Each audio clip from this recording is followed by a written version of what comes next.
Bom dia, uma segunda-feira cheia da graça de Deus para você, meus irmãos, meus ouvintes, vocês que me acompanham neste canal.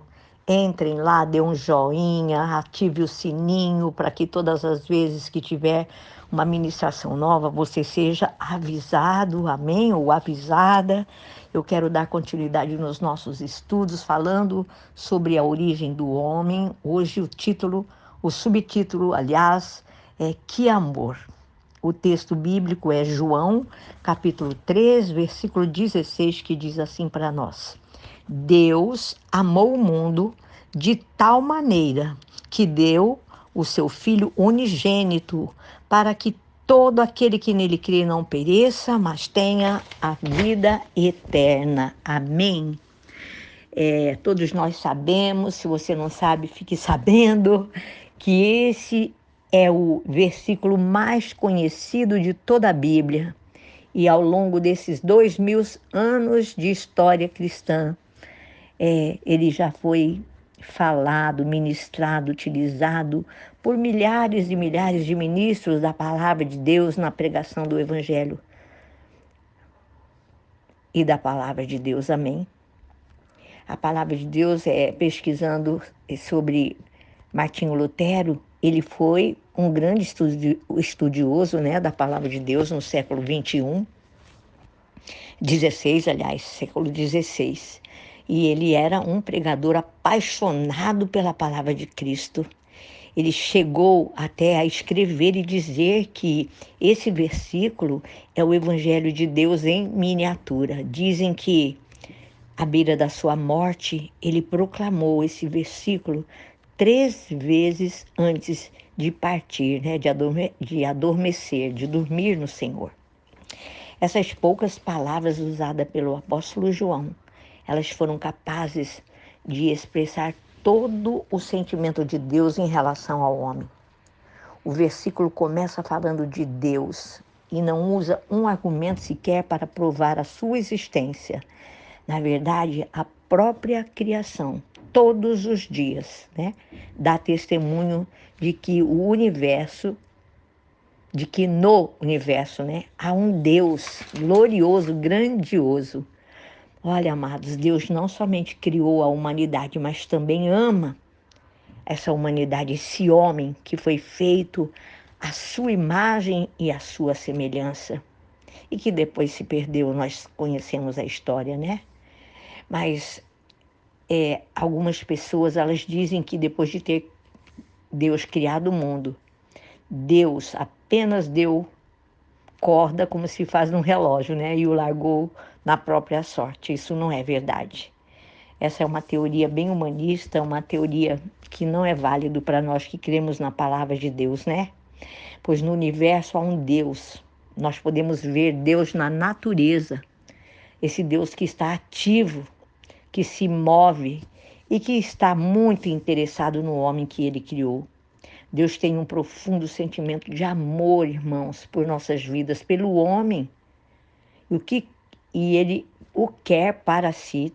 Tanto é que ele enviou Jesus para dar a vida pelo amor da sua e da minha vida, por amor dos homens, de maneira geral, porque a salvação, ela é universal. E é muito bom nós sabermos que Deus nos ama, que ele ama toda a humanidade. E quando tentou quantificar esse amor, João só pode dizer que Deus amou o mundo de tal maneira. E ele percebeu que o amor que Deus tem pelo homem é muito grande, é muito profundo, é muito extenso, é mais extenso e muito mais profundo do que o oceano, é mais alto e imensurável do que os céus, né? E é verdade que o amor de Deus não pode ser medido, pesado, descrito, falando em quantidade, mas pode ser visto e revelado no momento em que ele deu o seu único filho, unigênito, para que, para que o mundo visse o amor de Deus, né? Deus não deu anjos, Deus não deu bens, ou simplesmente uma mera salvação ao homem. Ele deu o seu próprio filho, o filho unigênito de Deus. Então, essa é uma expressão corpórea do seu grande amor pela vida do homem. E para você e para mim, para o homem, restou apenas crer nesse Deus, receber esse amor. Nada mais que isso. Nunca eu e você vamos poder dizer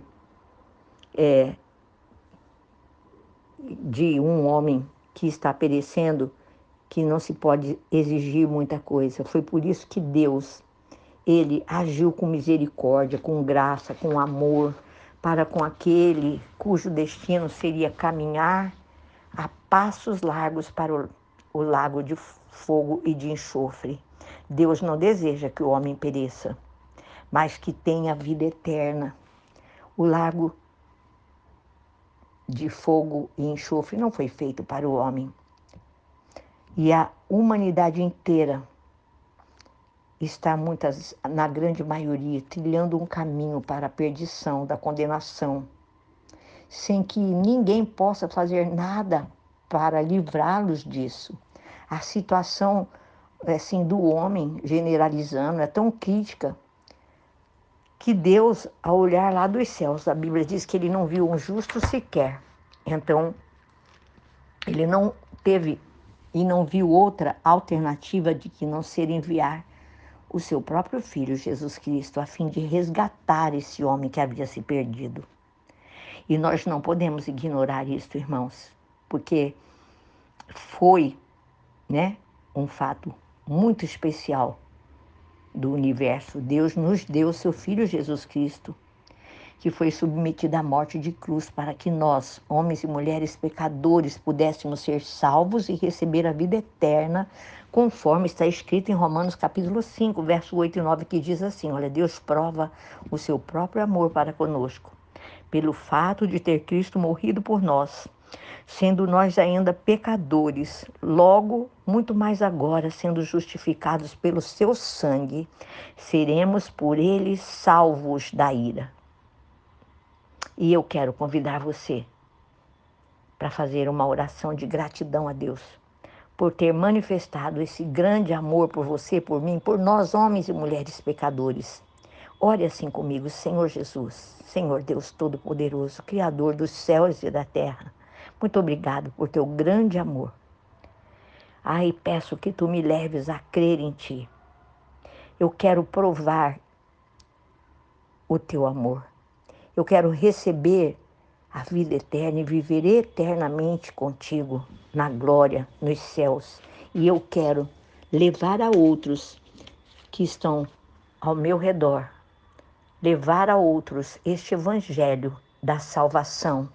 Eu quero mostrar a muitos que se sentem tão mal amados, que eles são amados por ti. Eu quero ser esse instrumento de amor por onde eu for, que vidas, que homens, que mulheres, crianças, que a humanidade possa ver em mim, Senhor, este amor tão grande de Deus por mim e por eles. E você, Jesus, operando na minha vida, através de mim ser um instrumento de salvação e ser esse instrumento de amor. Em nome de Jesus. Amém. Deus abençoe vocês.